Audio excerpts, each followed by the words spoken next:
Saudara Muslim sering mengatakan sahihnya hadis. Seandainya bertentangan Al-Quran, maka hadis bisa dinansakkan, dibatalkan. Karena Al-Quran adalah kalamullah atau firman Tuhan. Terus kenapa saudara Muslim tidak menjalankan mut'ah? Ini yang saya tegaskan oleh saudara Muslim.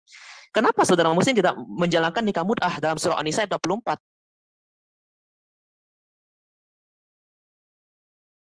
Padahal itu ayat Al-Quran.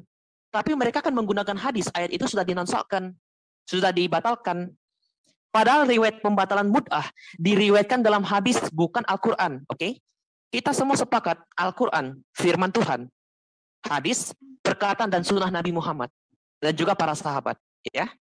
Ya, pada dasarnya saudara Muslim memberi penegasan yang belum memuaskan bahwa hadis dapat dibatalkan oleh Al-Quran. Karena, kata mereka, hadis di bawah Al-Quran, jadi Quran lebih tertinggi. Tapi kenapa mereka tidak menjalankan nikah mut'ah? Karena nikah mut'ah ada dalam Al-Quran, tapi dibatalkan dalam hadis. Jadi kalau ini sudah berapa kali saya pertanyakan dari Yisho, kawan saya waktu itu juga dengan siapa ya? Saya lupa namanya, tapi mereka mengatakan, ya wallahu alam. Kalau tidak wallahu alam, mereka mengatakan saya akan tanya dengan ustadz saya berikutnya. Coba kita lihat slide berikutnya dari pembahasan ini. Contoh saja. Ini saya ambil dari hadis Sahih Bukhari yang telah diterjemahkan ya Sahih Bukhari dan juga Muslim yang diterjemahkan Muhammad Fuad Abdul Baqi.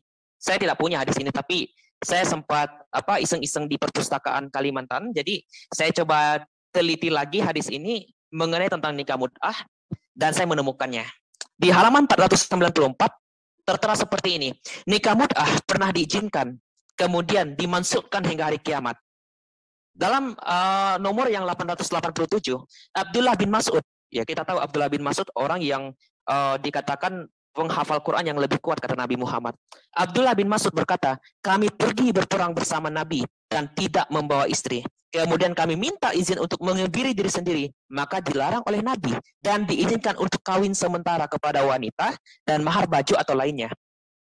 Ini dikatakan sahih, baik itu Bukhari dan juga Muslim. Jabir Abdullah bin Salaman juga mengatakan yang sama. Tapi saudara Muslim mengatakan Ali bin Abi Thalib sudah memasukkan tentang nikah mut'ah. Di bab kitab ke-64, kitab peperangan bab ke-38. Ali bin Abi Thalib berkata, Rasulullah Shallallahu alaihi wasallam telah melarang nikah mut'ah dalam kurung kawin sementara waktu. Pada waktu itu perang Khaibar dan juga melarang makan daging himar peliharaan. Jadi sekali lagi untuk saudara Muslim, nikah mut'ah mansukh oleh hadis membuktikan Quran. Jika membatalkan hadis pada dasarnya saudara Muslim masih ikut hadis. Ya, masih ikut hadis walaupun Quran lebih tinggi daripada hadis. Jadi, walau argumen mereka mengatakan Quran lebih tinggi daripada hadis.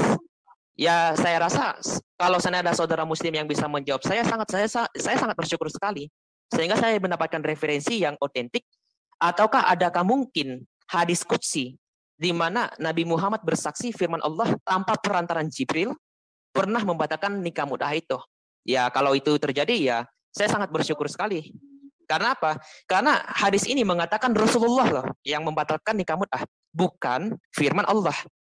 Jadi hadis bisa memasukkan Al-Quran. Hadis bisa membatalkan Al-Quran.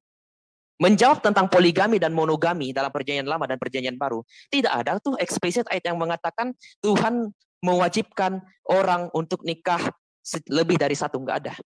Walaupun Tuhan membiarkan poligami itu terjadi dalam perjanjian lama. Ada dua hal kemungkinan. Pertama, karena pada waktu itu wanita merupakan orang yang dulunya sempat orang yang pertama kali ikut hawa nafsu syaitan, sehingga mereka ini yang awalnya mendapatkan subordinasi, yang mereka mendapatkan hal yang bisa seperti ketidakadilan terhadap laki-laki. Tetapi pada zaman perjanjian baru, Yesus telah menaikkan martabat wanita. Makanya perjanjian baru juga tidak ada lagi yang namanya nikah poligami. Ini penafsiran pribadi saya. Kawan-kawan bisa mengkritik saya sangat bersyukur sekali. Tapi kalau yang saya dapat implikasikan seperti itu. Makanya monogami itulah yang ditekankan oleh Yesus Kristus ketika berdialog dengan hukum ahli Taurat pada waktu itu.